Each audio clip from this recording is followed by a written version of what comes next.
Many people have been asking me, how do I get my podcast up and running that quickly? Well, the secret is Anchor. It's the easiest way to make a podcast. And it's free. There's creation tools that allow you to record and edit your podcast right from your phone or computer. It can also help you to distribute your podcast for you, so it can be heard on Spotify, Apple Podcasts, and many more. And you can make money from a podcast too, with no minimum listenership. It's everything you need to make a podcast in one place. If you're interested, find out more. Download the free Anchor app or go to anchor.fm to get started.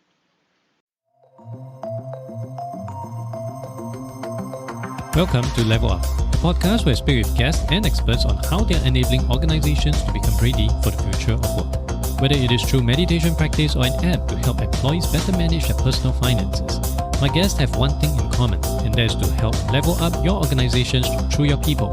My name is Adrian Tan, and I'm your host of Level Up. My guest today is Miss Erin Lee. She's the founder and mindfulness coach of Mindful Moments Singapore. Erin is a certified mindfulness-based stress reduction teacher, better known as MBSR, as recognized by the Mindfulness-Based Professional Training Institute at the University of California, San Diego Center for Mindfulness.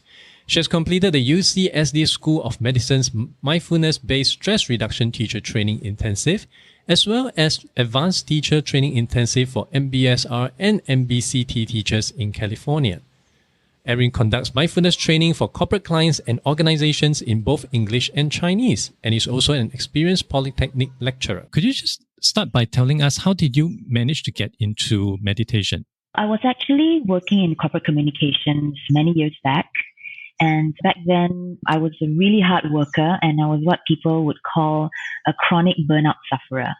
So what happened was I would devote myself to a job, I would exhaust myself, burn myself out, have a total breakdown, and then quit the job, and then I would find another job to jump into again and repeat the whole cycle again. So that was my corporate life for about 10 years. And my last corporate communications job was in Beijing, and that was kind of like the last straw on the camel's back. And I realized that I really needed to take a step back from what I was doing and to really start paying more attention to myself. And what was amazing was that once I started really paying attention to myself, I realized that I really wasn't taking care of myself in terms of my both mental and physical well-being. And that was when I realized that, I had to stop whatever that I was doing, and I started exploring different avenues, different channels that would help me to improve my state of mind and health. So that was when I went through hypnotherapy. I was a hypnotherapist for a while, and then I also got in touch with meditation and mindfulness. And in particular, meditation and mindfulness really resonated with me. I started practicing it very seriously. I got myself trained, and that was when I decided I really wanted to teach what I myself was practicing, and that's what got me to where I am today. I'd say you mentioned about the burnt out that you experienced before or started into your whole journey. I personally also experienced a lot of burnt out. In fact, towards the tail end of my first business, I remember crying in front of my secretary, and it was really bad. But that might be a bit of an extreme. So in your case, could you help to share with the audience what are some symptoms that you personally experienced when you mentioned burnt out? Okay.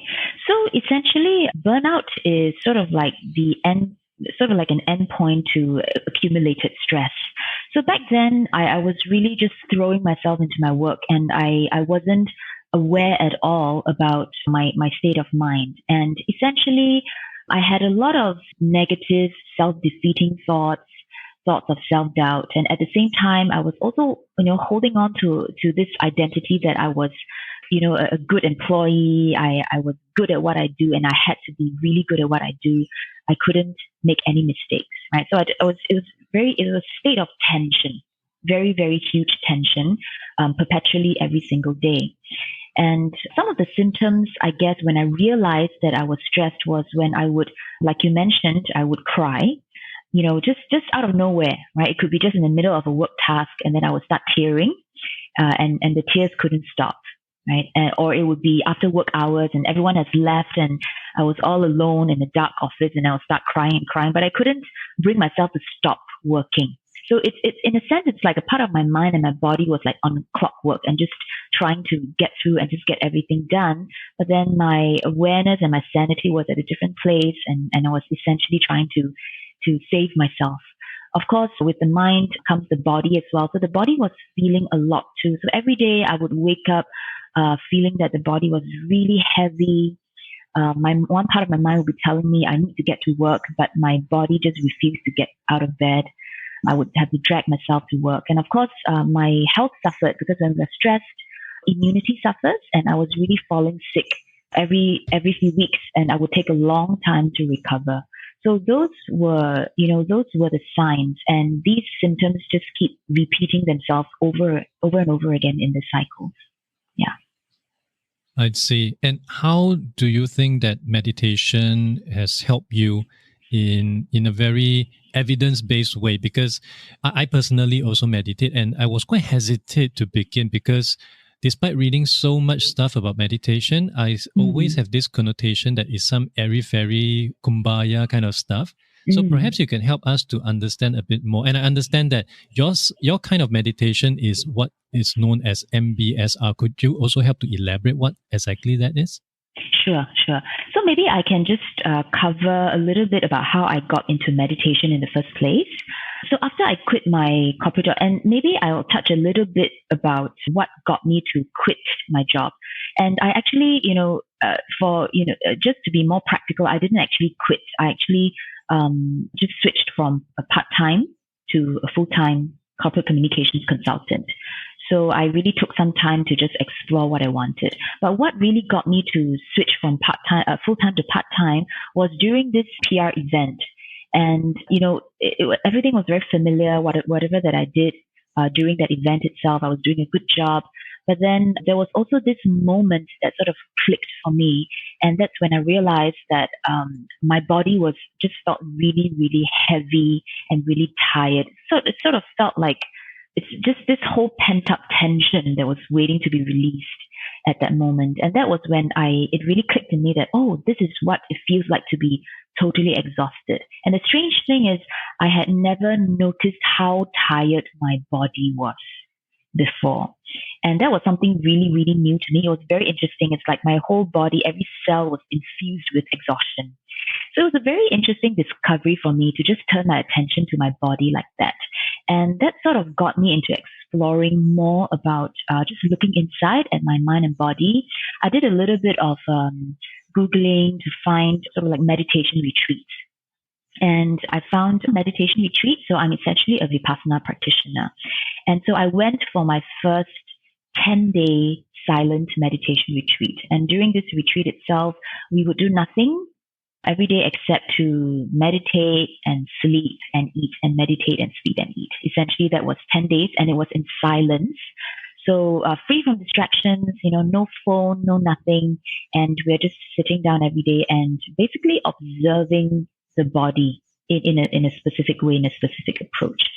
So there came a day, I think it was the 5th or 6th day, when we were encouraged to be still for 1 full hour. That means we couldn't move our legs, we couldn't move our hands, we couldn't open the eyes, and we were just to persevere and to sit for 1 hour straight. And that was when, if you haven't sat for a long time, it's actually quite painful to sit for 1 hour straight. So I was experiencing a lot of pain. I don't think I've ever experienced so much pain in my life. And of course, being the overachiever in me, I really, really wanted to stay still. I didn't want to move for that hour. So that was when the practice itself really got me to change my relationship with my body. So typically when we meet with pain, the first thing that we do is we want the pain to go away, or we take some medication, or, we try to distract ourselves and do something else. But in that meditation retreat, I couldn't do, anything but to just sit there and watch the pain and practice in the way that I was taught.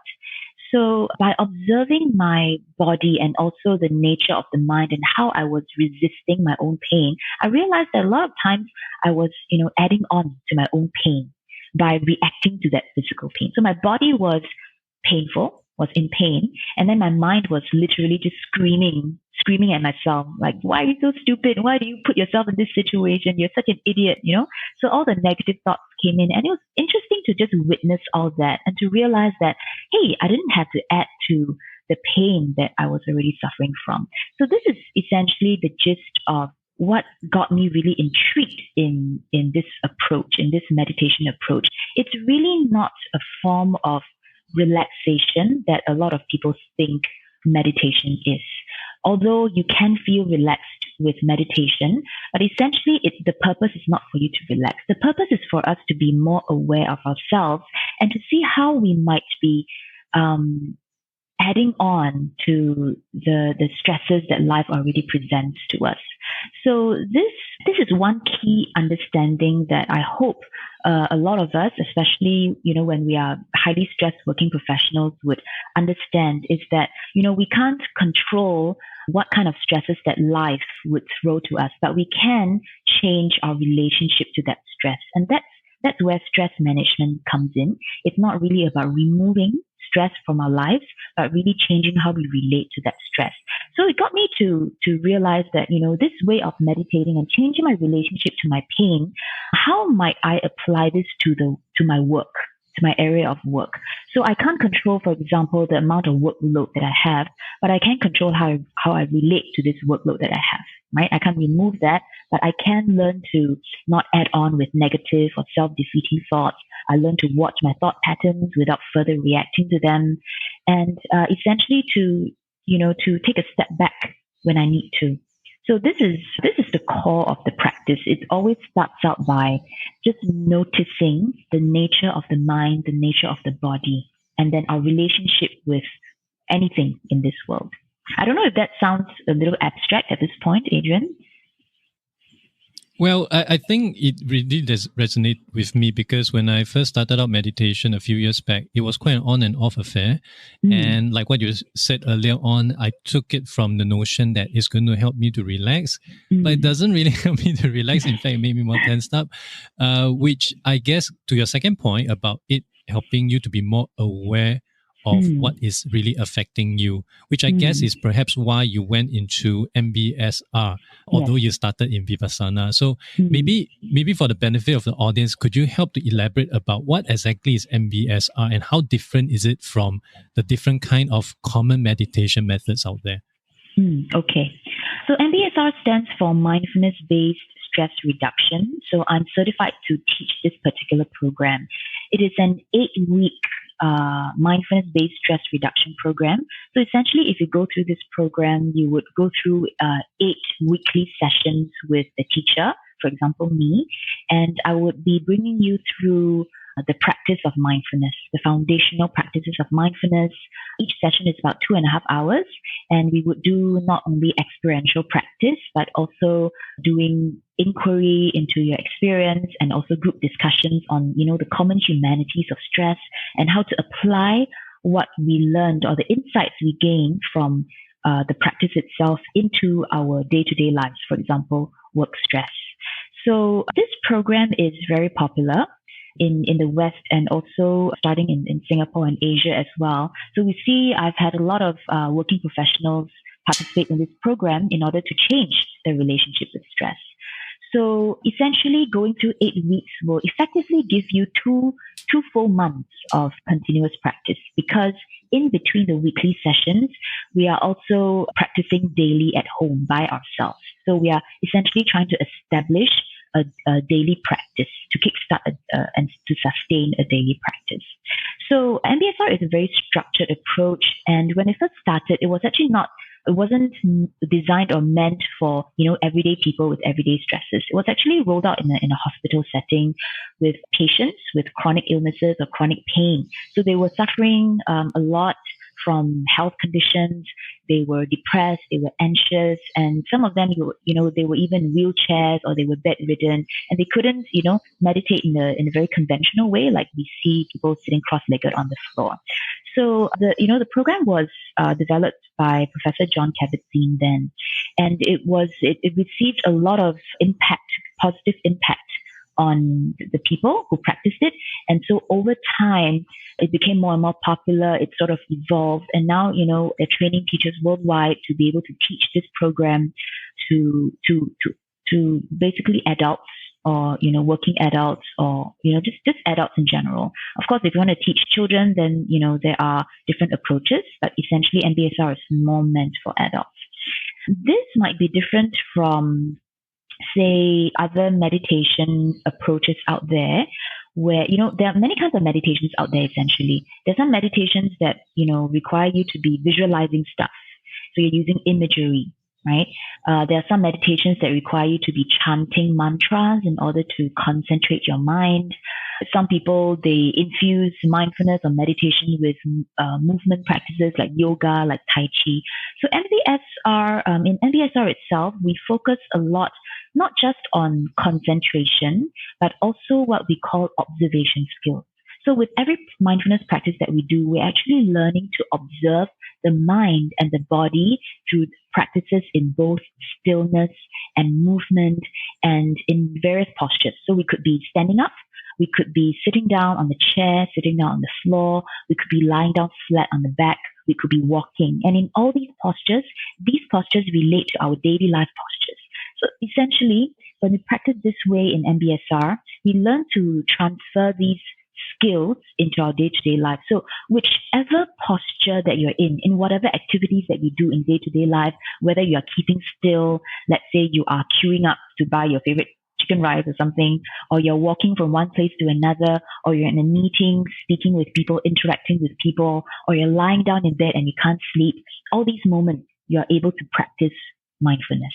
So essentially, this is what you would go through in an MBSR program. I see. So basically looking at taking any opportunity out there to practice mindfulness. And I have personally been through one of your workshop during the intro run to understand a bit more and understand that it's an 8-week course. But for some people out there who may be new to this, to them, 8 weeks might be a bit too extreme. It's just like for me, a 10 days retreat may be too extreme. But for them, they may still be keen to try out meditation. What would you advise them to take that first baby step to give it a go? Okay. Essentially, there are many resources out there, but I just wanted to say that MBSR is, even though it's 8 weeks long, it's actually considered as sort of like a foundational program. Essentially, we can see this as learning any skill out there.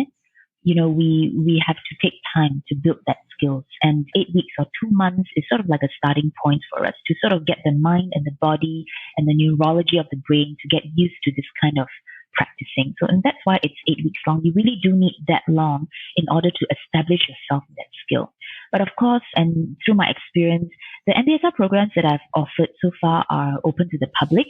So people who have come to me to do this program, they're already invested themselves in this practice. So they really want to see that change. And I also understand that a lot of people also, they want to try it out. They want to see whether it's suitable for them or not. And so you're right. So baby steps is the way. So what I would recommend is to always, first of all, to read up more on mindfulness itself and to understand why we want to practice. So we have to get the intentions right. We have to understand the intentions, right? So it's essentially not for us to just, live a life of relaxation or, like a YOLO life or something, right? You only live once. It's not really like that. It really takes a lot of hard work. So reading up on the intentions really helps as well. There are many articles out there about mindfulness practice and how it's being applied. And secondly, I have known some people to start practicing on their own, and that's possible as well. We have many, guided audios online, whether it's, on YouTube or on meditation apps or mindfulness apps that you can follow. So that's one avenue. Another way that we could do this might be through community practice. So looking around your vicinity, your area, and, whether it's in person or online, you can, sort of look at some teachers who may be offering these online community practice. They could be free, they could be charged, but, just getting into this and just experiencing it.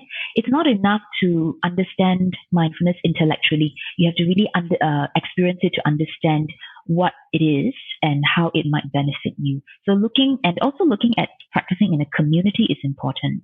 A lot of people who come to me to take the MBSR program, they wanted the program partly because it was learning in a group setting. And learning in a group, in a community is really, really crucial for being established in mindfulness, because when you share, when you learn in a group, you're motivating one another and you're learning from one another as well. You are exposed to the common humanities of stress and pain and suffering. And you sort of see, oh, I'm not alone in this. And that by itself can motivate us.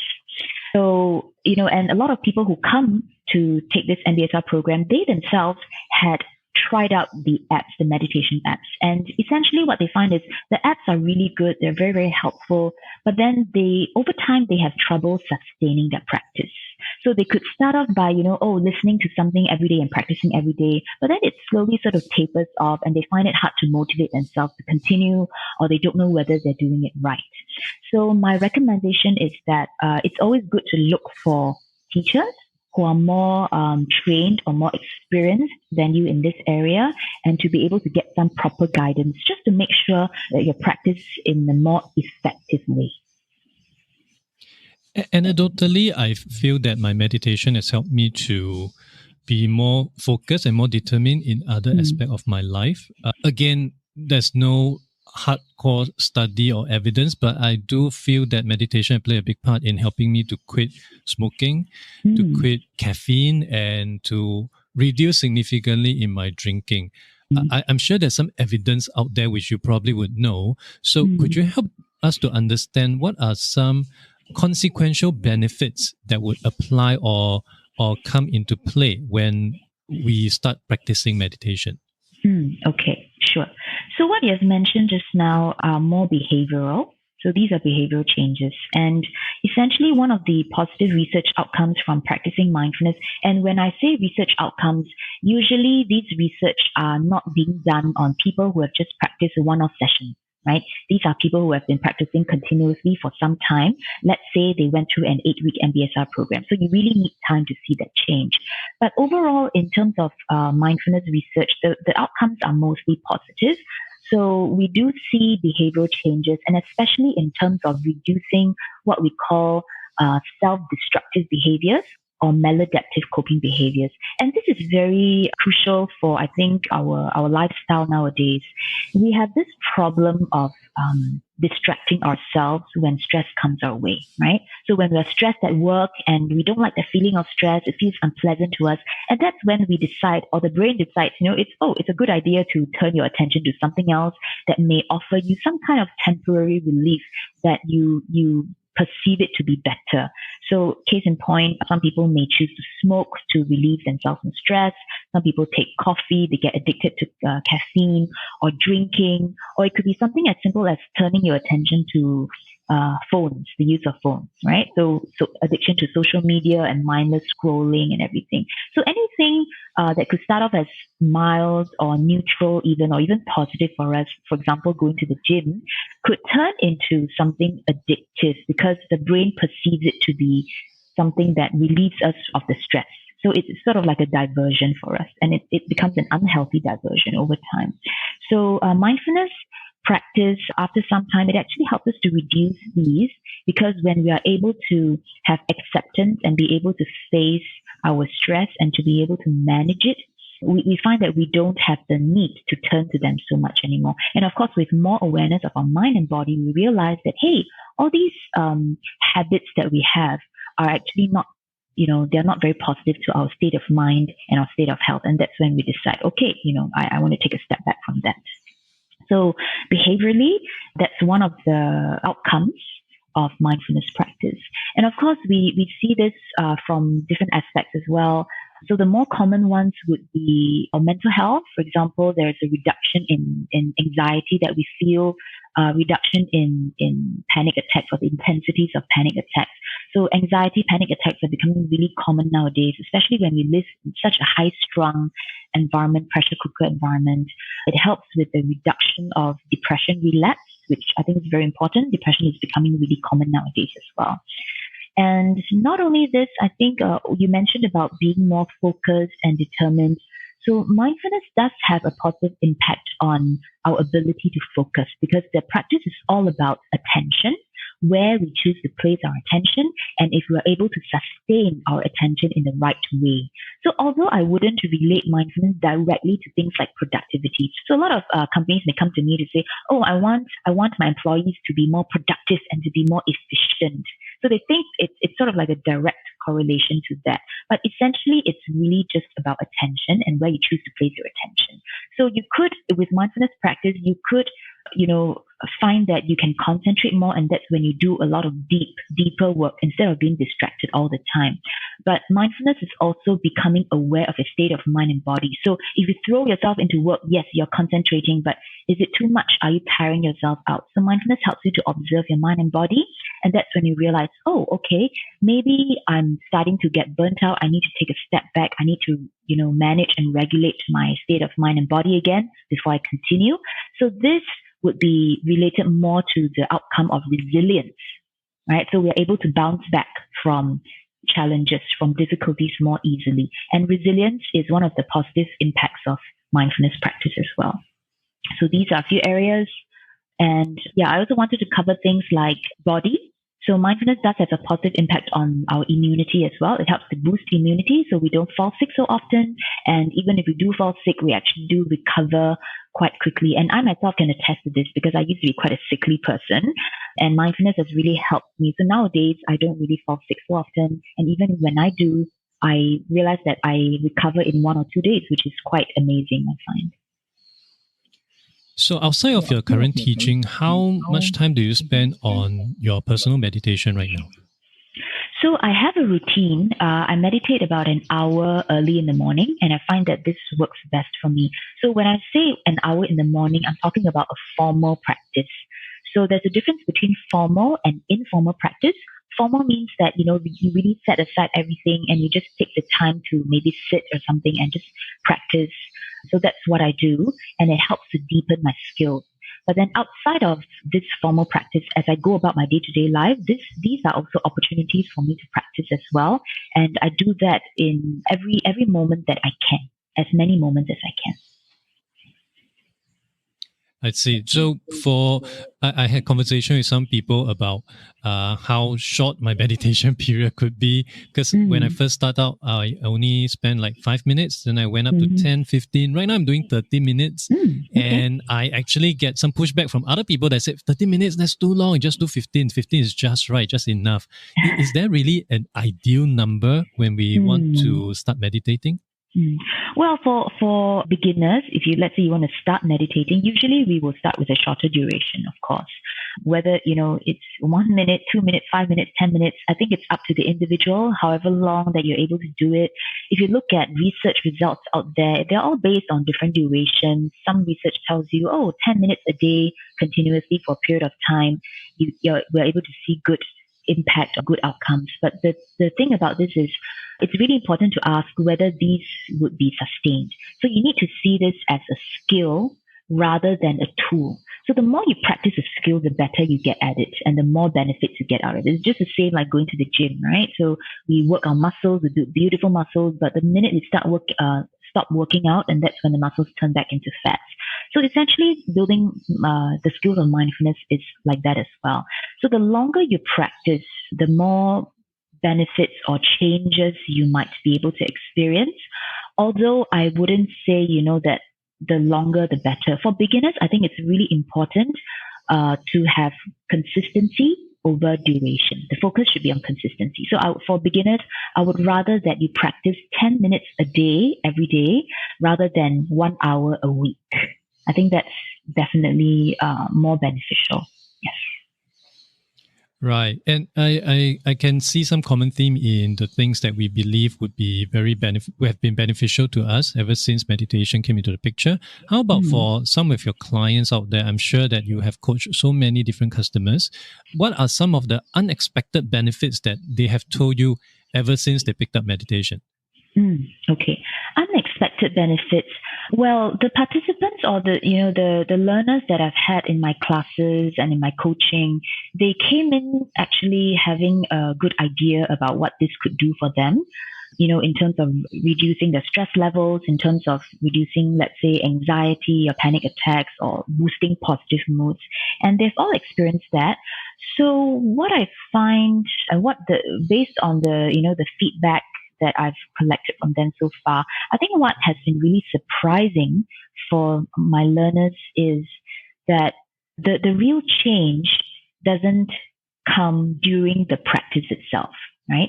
So they could sit for 40 minutes a day, and during that 40-minute sit, it could be one of the they deem as the worst sits in their life. They get so frustrated, they're so irritated, they feel so tense, they're really working hard and everything, and nothing seems to be going well.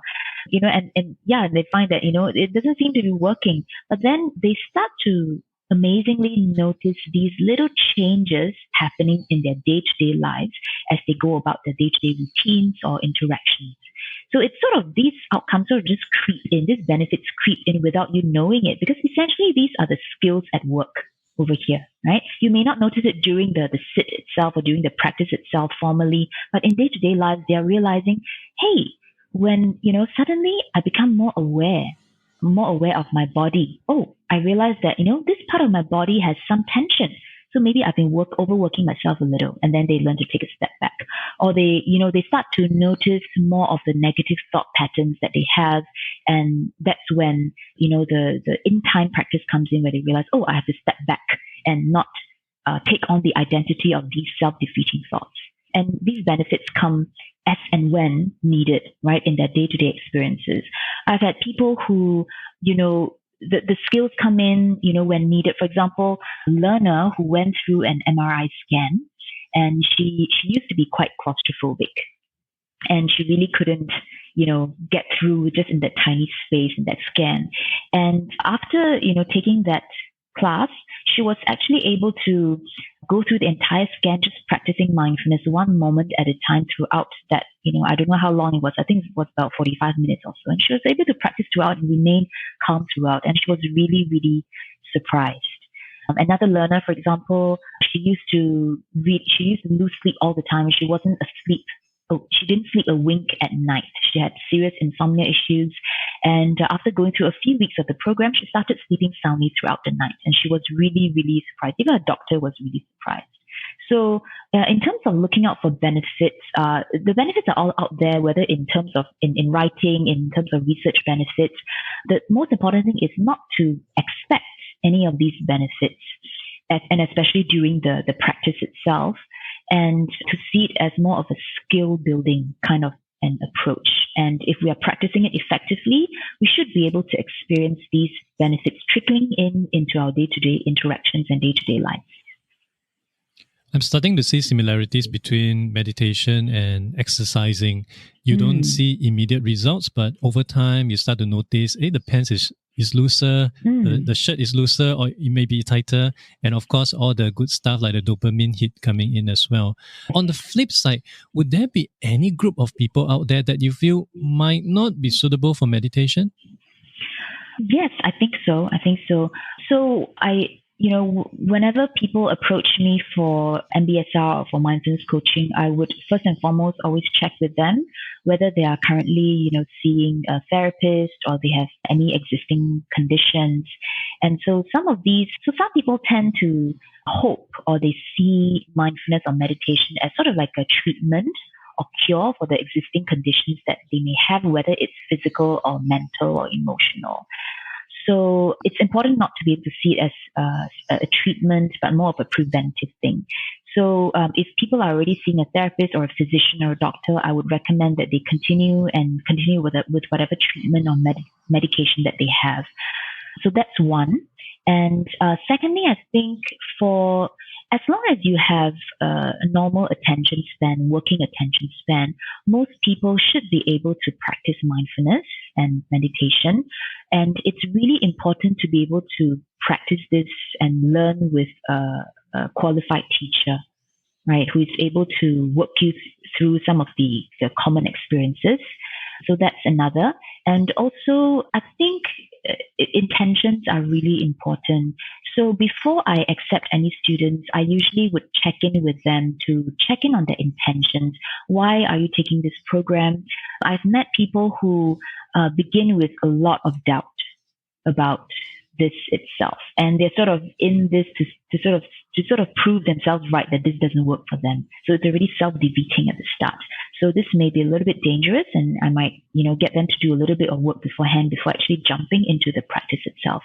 Besides these, essentially, as long as you have a normal working attention and you're able to pay attention, you'll be able to understand instructions, you can practice mindfulness, because the range of practices that we see are pretty flexible, right? So we practice in different postures. So even if, let's say, you have certain health conditions, like you're not able to sit for a very long time, you can actually practice this lying down flat on the back, for example. So it's pretty flexible in that sense. I think attention is something especially sorely lacking in kids nowadays. I personally have an 11-year-old, and he doesn't have ADHD, but the doctor said that he has traits of ADHD. And I personally have tried putting him through some meditation app to go through a 15-minute meditation, but it just seems too long for an 11-year-old. Yes. Would meditation even be suitable for kids to begin with? And if so, what would be a good first step for them to try? Okay. So for children, the attention span tends to be shorter, and we cannot expect them to be still for a longer period. So 15 minutes may seem very short or pretty okay for an adult, but it's actually like eternity to a kid. I remember first introducing it to my nephew. He was 4 years old. And I actually didn't deliberately introduce it to him, but he saw me sitting there and he started to imitate me. And he also sat down on the floor. He closed his eyes and he was still for a total of 4 seconds. 4 seconds, and he couldn't take it, and he just jumped right back up. So, but I was really proud of him for being able to stay still for 4 seconds, because it's really hard for children to do that. So essentially, when we want to have children learn mindfulness, we have to take it from a more different approach, because they are more kinesthetic in nature, more active. So we can actually go with a different approach. For example, we would get them to do it during day-to-day routines. So one of my favorites is actually, during meal, when we're eating, we get them to open their senses.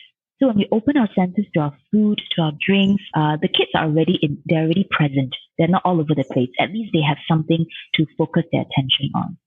So that's one.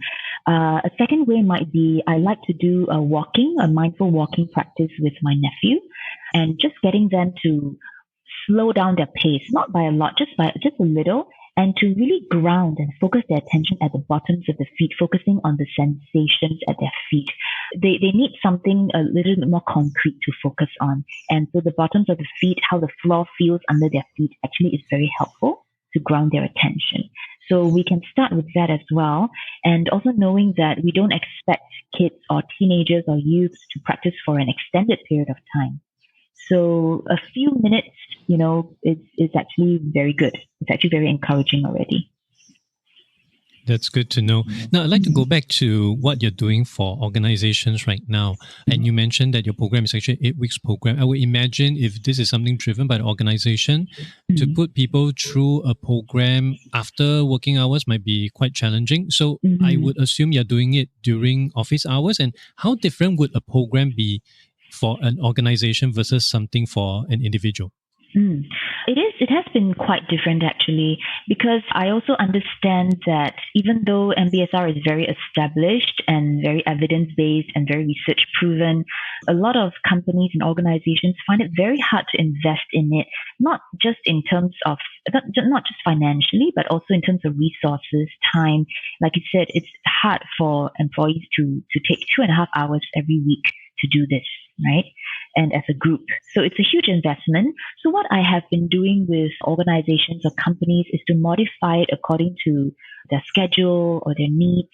And I find that let's say in the Singapore market, so currently right now, I think in order to roll it out to the mass employees, to the staff body, it's usually still quite at the introductory level, awareness level, where I'm conducting talks or workshops to introduce mindfulness, giving them bite-sized experiences and telling them what's in it for them, how they might benefit from it, and what positive outcomes they may expect from that practice.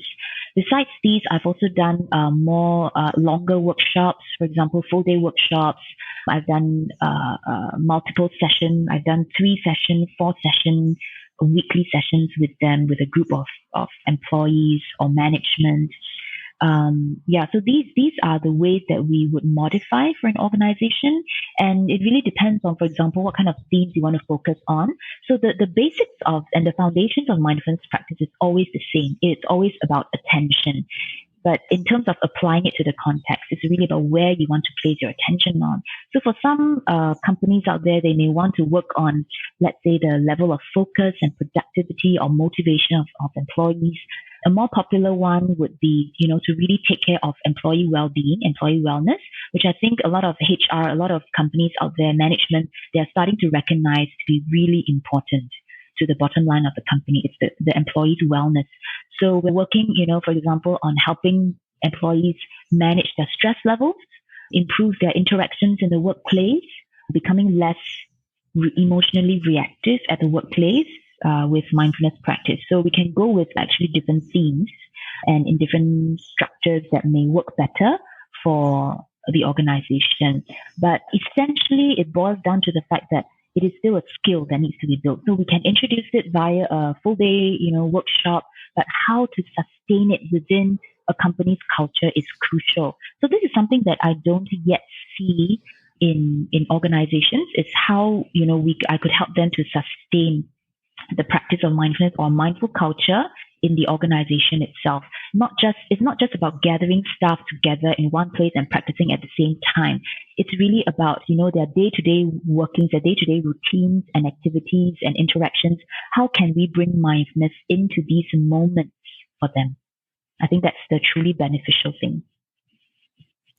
Right. So thank you so much for your time today. It's really been very insightful for me, and I definitely hope so for the audience as well. So for people who are interested to learn more about yourself and what you do, where can they go to?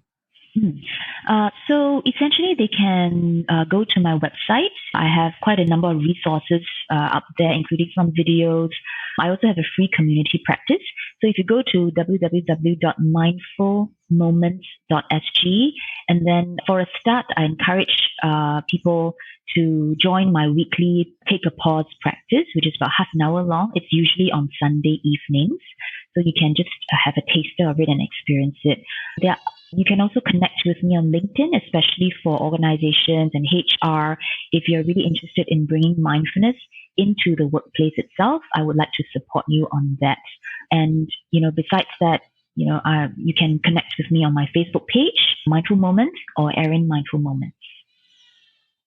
Thank you so much, Erin. All this information will be added into the show notes, and thank you so much for your time today. Thank you for having me, Adrian. Thank you for listening to Level Up.